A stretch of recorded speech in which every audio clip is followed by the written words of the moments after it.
नमस्कार, हमारे इस सांकेतिक बुलेटिन में आपका स्वागत है। मैं हूं रेशमा आपके साथ और मेरे साथ है मेरी सहयोगी मनीषा। आइए हेडलाइंस पर नजर डालते हैं। लोकसभा चुनाव के छठे चरण के लिए 58 सीटों पर मतदान जारी। 3 बजे तक के आंकड़ों के मुताबिक प्रतिशत मतदान हुआ दर्ज और पश्चिम बंगाल में सबसे अधिक मतदान प्रतिशत दर्ज। ओडिशा में 42 विधानसभा सीट पर भी वोटिंग जारी।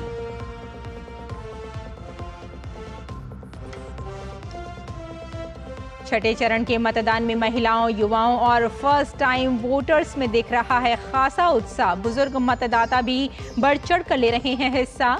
आम लोगों के साथ ही खास लोगों ने भी किया मतदान। राष्ट्रपति, उपराष्ट्रपति समेत कई दिग्गजों ने अपने मताधिकार का किया प्रयोग। करीब 11 करोड़ 13 लाख से अधिक मतदाताओं के हाथ में है 889 उम्मीदवारों की किस्मत।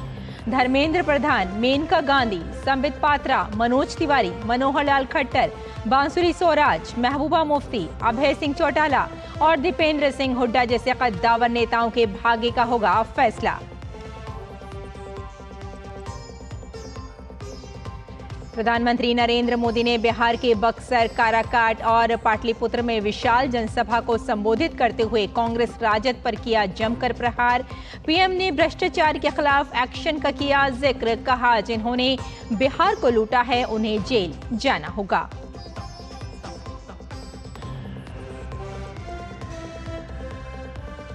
लोकसभा चुनाव के 7वें और अंतिम चरण के चुनाव के लिए चरम पर प्रचार। भाजपा के दिग्गज कर रहे हैं ताबड़तोड़ रैलियां। अमित शाह ने हिमाचल के हमीरपुर, कांगड़ा में तो उत्तर प्रदेश के मुख्यमंत्री योगी आदित्यनाथ ने बलिया में भरी हुंकार।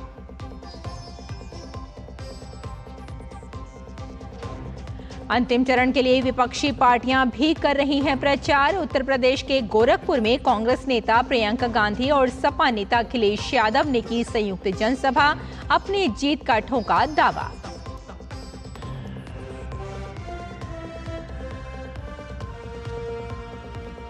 प्रधानमंत्री नरेंद्र मोदी ने डीडी न्यूज को दिया साक्षात्कार। कहा, भ्रष्टाचार को लेकर हमारी जीरो टॉलरेंस नीति।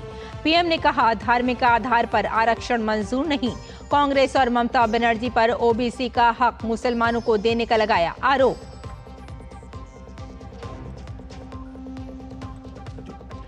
उत्तर भारत समेत देश के अधिकांश हिस्सों में आसमान से बरस रही है आग। राजस्थान में भीषण गर्मी के चलते 4 लोगों की मौत। चिकित्सकों ने लोगों को अनावश्यक घर से ना निकलने की दी सलाह।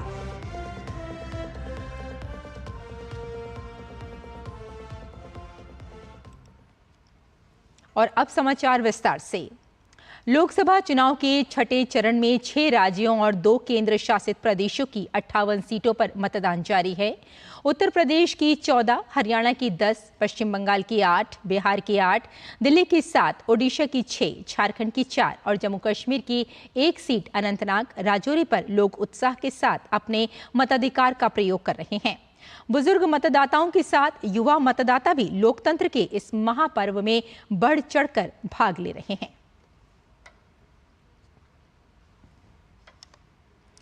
चुनाव आयोग के आंकड़ों के मुताबिक दोपहर 3 बजे तक इन सभी लोकसभा सीटों पर 49.20% मतदान दर्ज किया गया। सबसे ज्यादा पश्चिम बंगाल में 70.19% मतदान दर्ज किया गया। ओडिशा में 48.44% मतदान दर्ज किया गया। अन्य राज्यों एवं केंद्र शासित प्रदेशों की बात की जाए तो उत्तर प्रदेश में 43.95%, झारखंड में 54.34%, बिहार में 45.21%, तो जम्मू कश्मीर में 44.41%, राजधानी दिल्ली में 44.58% और हरियाणा में 46.26% वोटिंग हुई है। लोकसभा के छठे चरण में देश की दिग्गज हस्तियों ने भी मतदान किया। राष्ट्रपति द्रौपदी मुर्मू, उपराष्ट्रपति जगदीप धनखड़ और राज्यसभा के उपसभापति हरिवंश ने दिल्ली में अपने मताधिकार का प्रयोग किया।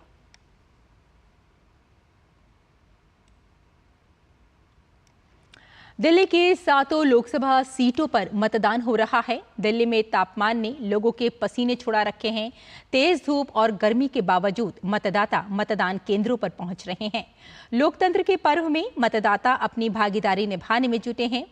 इस गर्मी में कैसा हाल है मतदान केंद्र का? नई दिल्ली के एक बूथ का जायजा लिया हमारे संवाददाता गिरीश निशाना ने।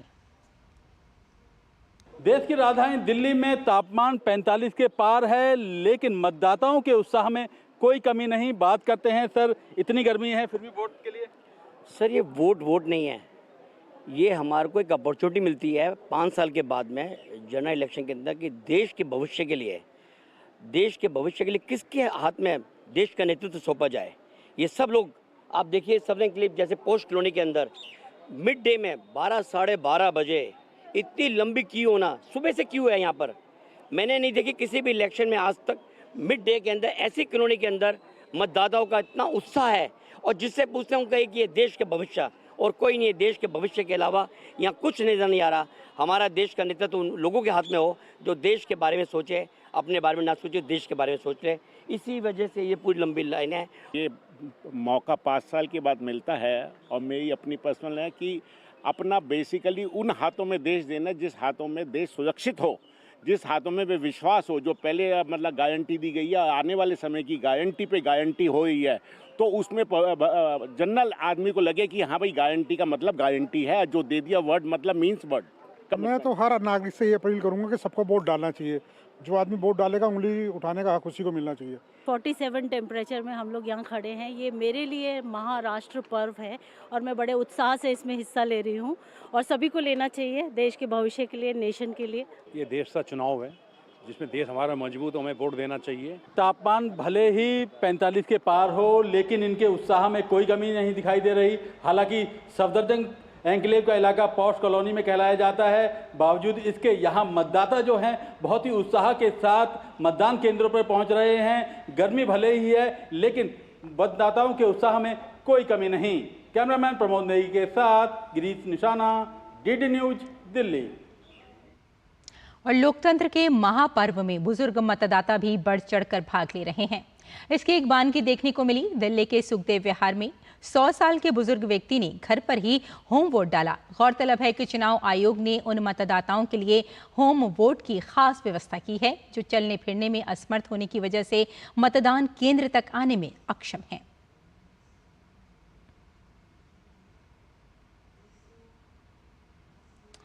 दिल्ली में इस बार मतदान के लिए 18 से 19 साल के नए मतदाताओं की संख्या 2,52,038 है।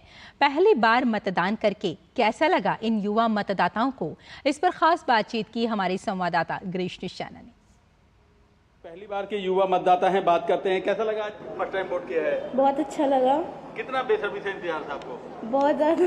फर्स्ट टाइम वोटिंग के लिए तो इंतज़ार था। काफ़ी अच्छा एक्सपीरियंस है और मेरा पहला वोट है ये, तो काफ़ी ज़्यादा पहले ऐसा लगा कि पता नहीं क्या होगा मैनेजमेंट, बट काफ़ी अच्छे से ऑर्गेनाइज किया है सबने। सबको करना चाहिए, इट्स अ नेशनल ड्यूटी, तो आई थिंक सबको फुलफिल करनी चाहिए। गर्मी है, बावजूद इसके आप लोग वोटिंग करने आए हैं? Because it's very important for our country, तो उसके लिए चाहे जो मर्जी हो, we need to vote irrespective. Delhi की 7 सीटों पर मतदान हो रहा है। दिल्ली में मतदान शांतिपूर्ण ढंग से हो सके, इसके लिए दिल्ली पुलिस ने सुरक्षा के व्यापक इंतजाम किए हैं। इतना ही नहीं, दिल्ली पुलिस के जवान, बुजुर्ग और दिव्यांग की भी मतदान केंद्रों पर मदद करते नजर आ रहे हैं। यानी मतदान के दिन दिल्ली पुलिस बनी है दिल की पुलिस। कैसे किए गए सुरक्षा के इंतजाम और क्या कहना है दिल्ली पुलिस का, इस पर खास बातचीत की हमारे संवाददाता गिरीश निशाना ने नई दिल्ली के पुलिस उपायुक्त दिवेश महिला से। दिल्ली की 7 लोकसभा सीट पर सुबह 7 बजे से लगातार मतदान जारी है। ऐसे में लोग अपने घरों से बाहर निकलकर मतदान करने पहुंच रहे हैं। करीब 1,52,01,936 मतदाता 162 उम्मीदवारों की किस्मत का फैसला कर रहे हैं। सुरक्षा एक बड़ा चुनौती रहती है। इस पर ज़्यादा बात करने के लिए हमारे साथ मौजूद हैं डीसीपी नई दिल्ली देवेश महिला साहब। सर, किस तरह के इंतजाम किए गए हैं सुरक्षा के इंतजाम जो ECI की गाइडलाइन है उनके हिसाब से तो हमने किए हैं। उसके अलावा जहाँ पे हमें लगता है कि और सुरक्षा की व्यवस्था है या फुट पेट्रोलिंग की आवश्यकता है, तो वहाँ पे हमने एडिशनल सुरक्षा के इंतजाम भी किए हुए हैं। मैं सभी से रिक्वेस्ट करूँगा कि ये डेमोक्रेसी का एक पर्व है और भारत एक सबसे बड़ी डेमोक्रेसी है। इसके लिए आप सारे लोग आएँ और अपने अपने मतदान का प्रयोग करें। आपका अधिकार है मतदान का प्रयोग करना। शाम तक आप लोग अपने मतदान का प्रयोग कर सकते हैं। आप सारे लोग आएँ और अपने मतदान का प्रयोग करें।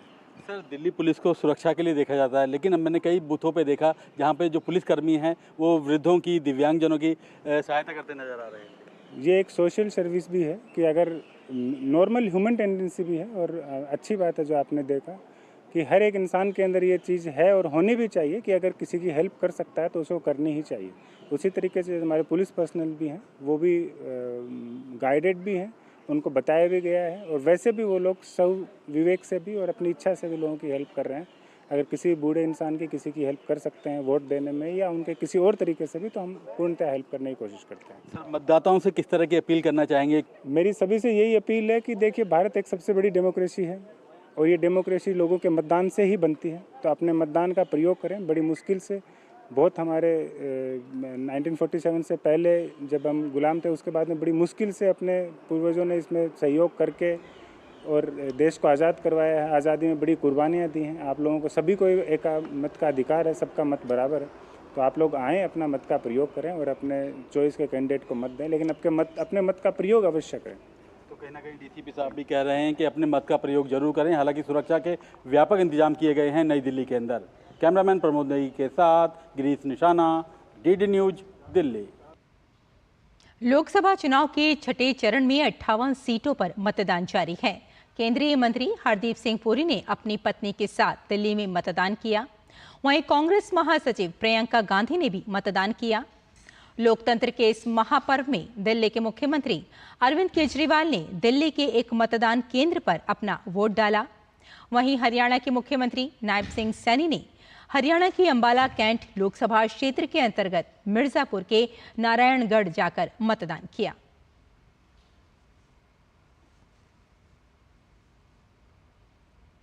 भारतीय क्रिकेट टीम के पूर्व कप्तान महेंद्र सिंह धोनी ने लोकसभा चुनाव के छठे चरण के लिए रांची के एक मतदान केंद्र पर अपना वोट डाला।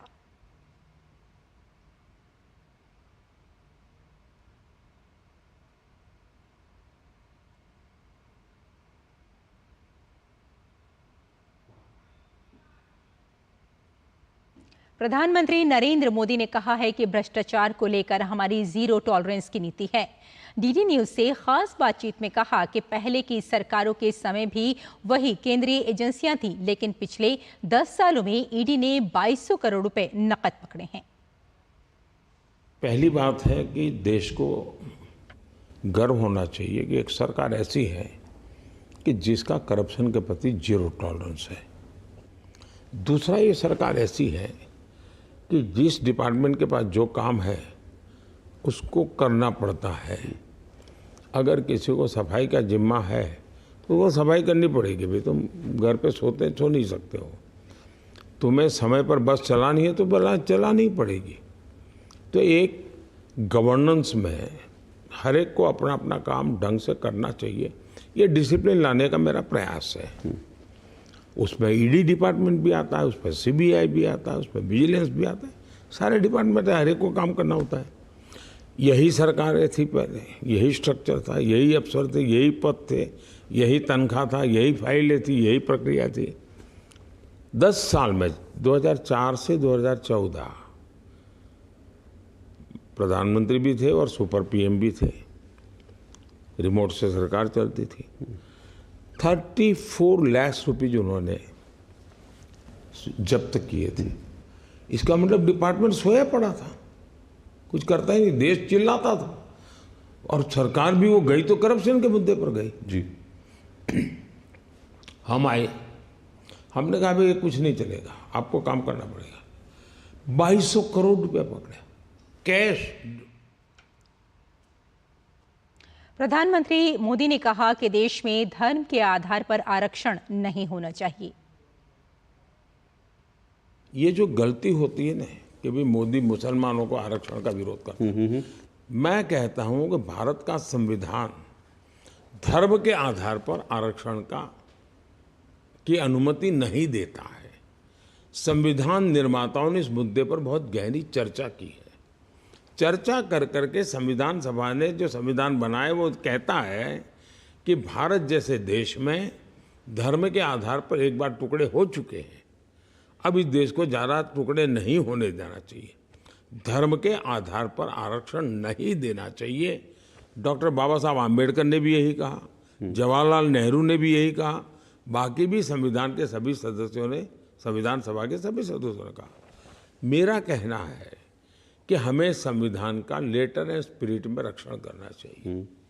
हमें इस देश में धर्म के आधार पर आरक्षण नहीं देना चाहिए। मेरा मुद्दा है धर्म को आधार बनाने की जो प्रवृत्ति चली है उसके खिलाफ है। भारत का संविधान हर एक नागरिक को समान रूप से देखता है, लेकिन फलाने धर्म के हो इसलिए मिलेगा, ये इस देश में नहीं चल सकता। प्रधानमंत्री मोदी ने कहा कि वे प्रतिस्पर्धी सहकारी संघवाद के दर्शन को लेकर आगे बढ़ रहे हैं, जिससे केंद्र और राज्यों के बीच कोई अन्याय नहीं होना चाहिए। मैं कॉम्पिटिटिव कोऑपरेटिव फेडरलिज्म के फिलॉसफी को लेकर के आगे बढ़ रहा हूँ। मैं चाहता हूँ कि फेडरलिज्म में केंद्र के द्वारा राज्यों के बीच अन्याय नहीं होना चाहिए। केंद्र के द्वारा केंद्र और राज्य के बीच बहुत ही सीमलेस संकलन होना चाहिए। मेरा उस दिशा में प्रयास होता है। कोविड में आपने देखा, मैं हर हफ्ते वीडियो कॉन्फ्रेंस करके सबको साथ लेकर के चलाने की कोशिश कर रहा था। G20 में आपने देखा, सभी राज्यों को अवसर दिया, मैंने सभी राज्यों को जोड़ा। कुछ राज्यों ने मदद की, कुछ राज्यों ने नहीं की, लेकिन हमने कोशिश पूरी की।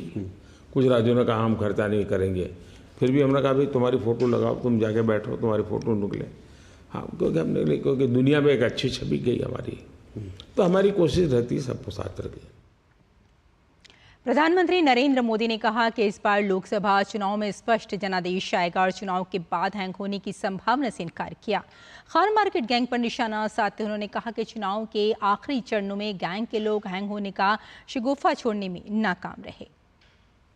ये जो खान मार्केट गैंग टाइप लोग होते हैं, वे चुनाव के आखिर में एक शगुफा छोड़ते हैं कि हंग बनेगी, किसी को बहुमत नहीं मिलेगा।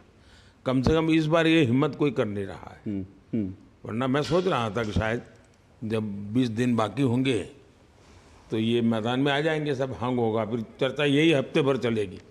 इस बार उन्होंने इलेक्शन कमीशन को इस विवादों में रख करके अपनी रोजी रोटी कमाने की कोशिश की है। इस बार आपने उन्हें 400 की फिरकी में भी उलझा दिया ना। हमने उलझाया नहीं है जी।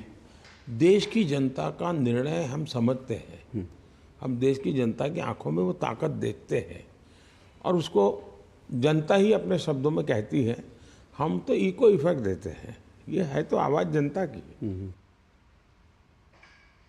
प्रधानमंत्री नरेंद्र मोदी ने बिहार के काराकाट में विशाल जनसभा की। पीएम ने कांग्रेस राजद पर जमकर प्रहार किया। पीएम ने कहा कि इंडी गठबंधन की पूरी राजनीति डरो और डराव की रही, लेकिन मोदी ने इनके डर का गुब्बारा फोड़ दिया है। पीएम ने कहा कि डरपोक कांग्रेस और राजद पाकिस्तान के परमाणु बम का डर दिखा रहे हैं और पीएम ने कहा कि पिछले 10 वर्ष में आतंकवाद और नक्सलवाद के खात्मे का अभियान जोर शोर से चल रहा है। पीएम ने भ्रष्टाचार के खिलाफ एक्शन का जिक्र किया। पीएम ने कहा कि जिन्होंने बिहार को लूटा है उन्हें जेल जाना होगा। जिन्होंने बिहार के गरीबों को लूटकर नौकरी के बदले जमीन लिखवाई है, कान खोल के सुन लो, उनका भी जेल जाने का काउंटडाउन शुरू हो चुका है।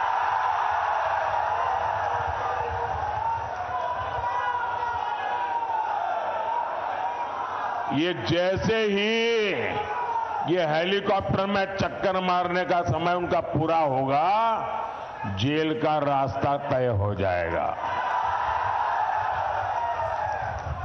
बिहार को लूटने वालों को एनडीए सरकार छोड़ेगी नहीं और ये एनडीए की गारंटी है, मोदी की भी गारंटी है। प्रधानमंत्री नरेंद्र मोदी ने बिहार के पाटलिपुत्र लोकसभा क्षेत्र में विशाल जनसभा को संबोधित किया। पीएम ने कांग्रेस, राजद और इंडी गठबंधन पर जमकर निशाना साधा। पीएम ने कहा कि इंडी गठबंधन वालों का हर समय ईवीएम को गाली देना एक एग्जिट पोल है, जो बता रहा है कि चुनाव के नतीजे क्या आने वाले हैं। बिहार में राजद के समय की याद दिलाते हुए पीएम ने कहा कि उसकी लालटेन से सिर्फ एक ही घर में उजाला हुआ, बाकी सब जगह अंधेरा रहा। ये 5 पीएम दावेदार कौन कौन है?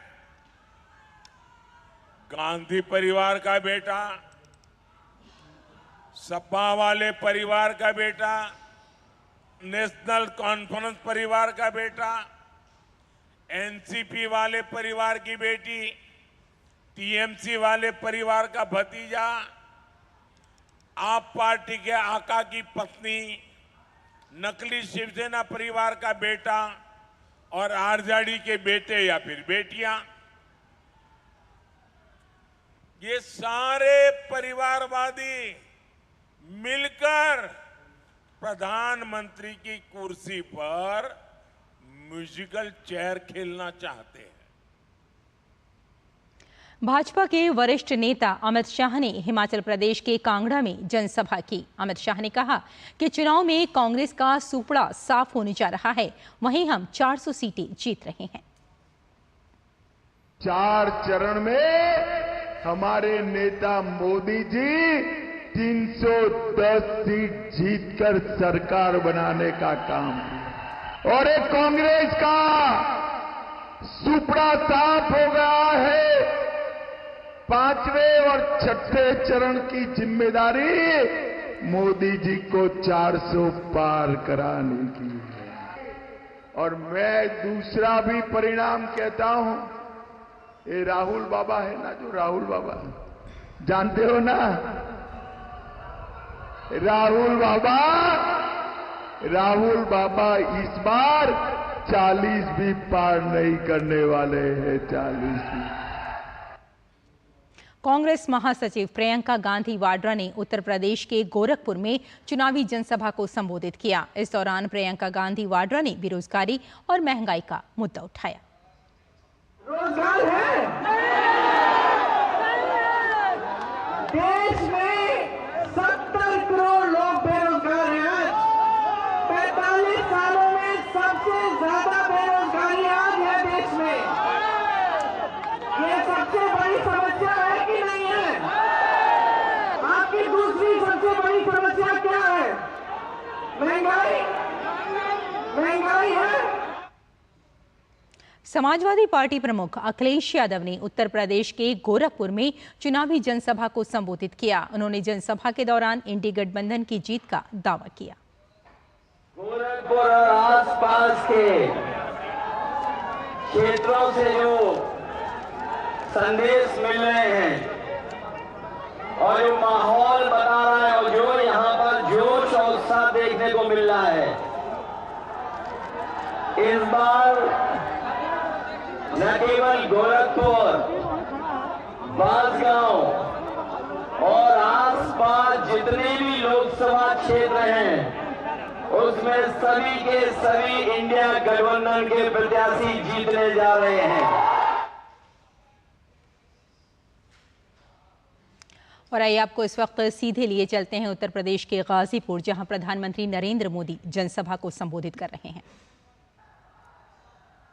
और ये मेरा सौभाग्य था कि बाबूजी का जो सपना था वो मैंने यहां आकर के इसका उद्घाटन करने का सौभाग्य मुझे मिला। साथियों, काम लटकाने और हक मारने में तो कांग्रेस को महारत हासिल है।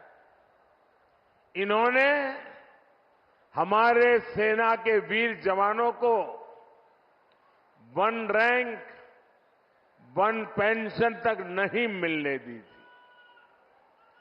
1 रैंक 1 पेंशन तब लागू हुई जब मोदी आया और कांग्रेस ने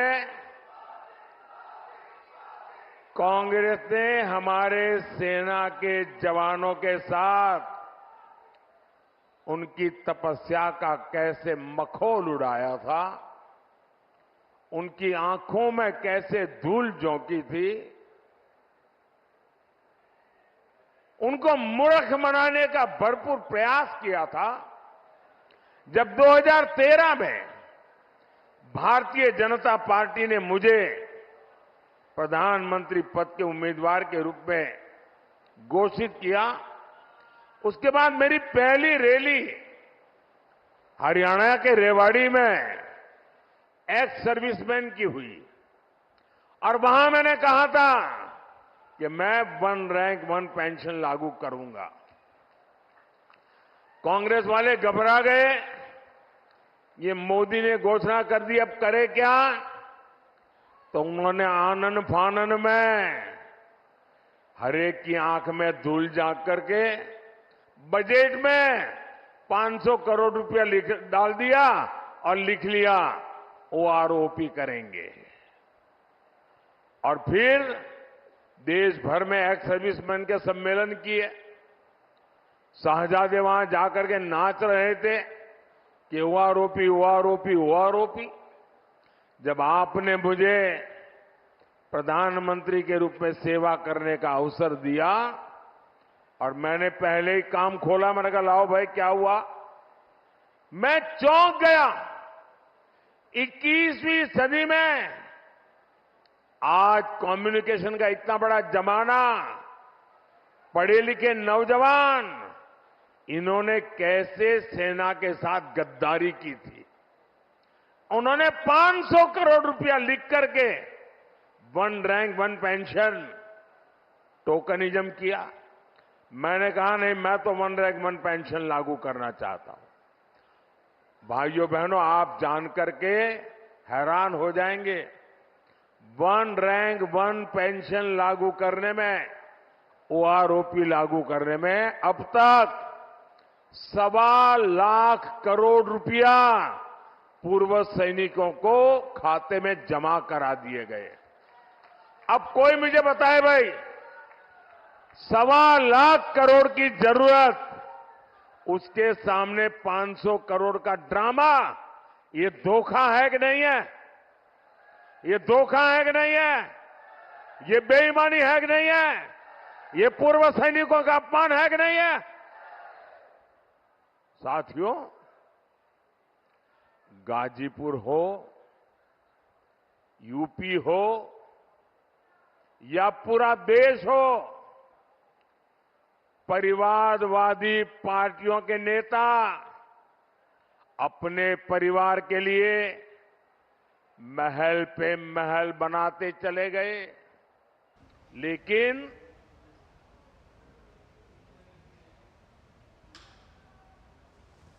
गांव, गरीब, किसान, मजदूर, दलित, वंचित, वो जीवन की छोटी छोटी जरूरतों के लिए जूझते रहे। मोदी ने जो काम किए, उनसे गरीब का जीवन बदला। सिर्फ 10 साल में 25 करोड़ लोग गरीबी से बाहर निकले हैं। ये कैसे हुआ? 25 करोड़ लोग 10 साल में गरीबी से बाहर निकले, कैसे हुआ? मैं आपसे पूछना चाहता हूं, कैसे हुआ?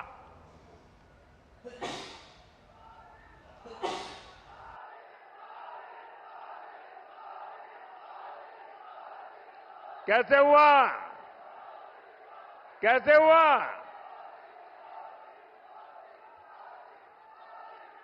ये मोदी के कारण नहीं, ये आपके एक वोट की ताकत है, जिसके कारण 25 करोड़ लोग गरीबी से बाहर निकले।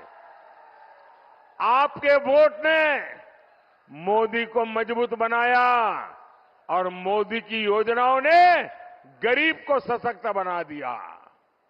और इसलिए इस पुण्य के हकदार अगर कोई है तो आपका एक एक वोट उसका हकदार है। हमने 4 करोड़ परिवारों को पीएम आवास दिए, हमने 50 करोड़ से ज्यादा गरीबों को बैंक में खाते दिलवाए, हमने हर गांव तक बिजली पहुंचाई, हम हर घर जल पहुंचा रहे हैं। आज किसी गरीब को इलाज के लिए अपनी जमीन नहीं बेचनी पड़ती, उसके पास मुफ्त इलाज के लिए आयुष्मान कार्ड है। और हम तो जानते हैं, मैं तो गरीबी से निकला हूं, मैं गरीबी को जिया हूं, गरीबों के बीच में पला बड़ा हूं, और इसलिए मैं अपने जीवन को आंखों के सामने जो चीजें देखी थी, आज भी अगर कोई गरीब मां बीमार हो जाती है तो परिवार में किसी को भी पता नहीं चलने देती कि उसे दर्द हो रहा है, पीड़ा हो रही है।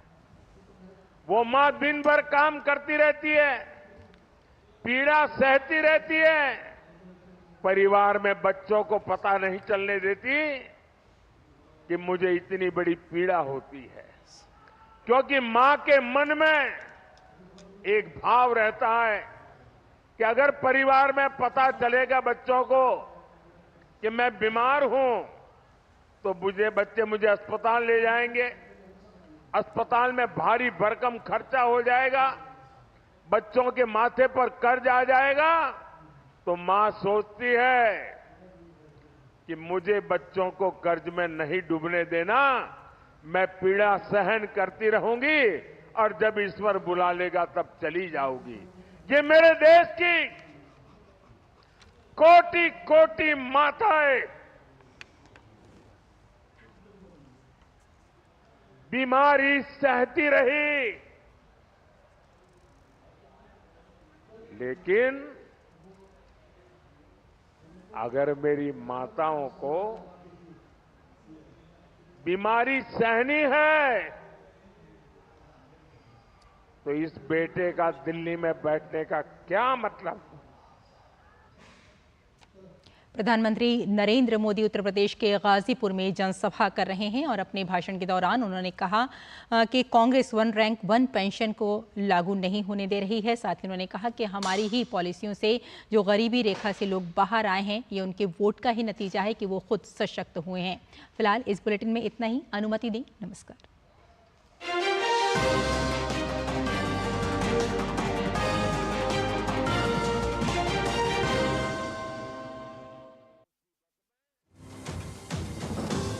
प्रधानमंत्री जी, आप लगातार पिछले कुछ दिनों से खान मार्केट गैंग की चर्चा कर रहे हैं। मैं वो बिगड़े हुए हैं ऐसा भी मैं नहीं कहता, उनका एक एजेंडा है और इस परिवार के ये सब दरबारी लोग हैं। प्रधानमंत्री जी, आप बार बार कहते हैं कि आप SC ST और OBC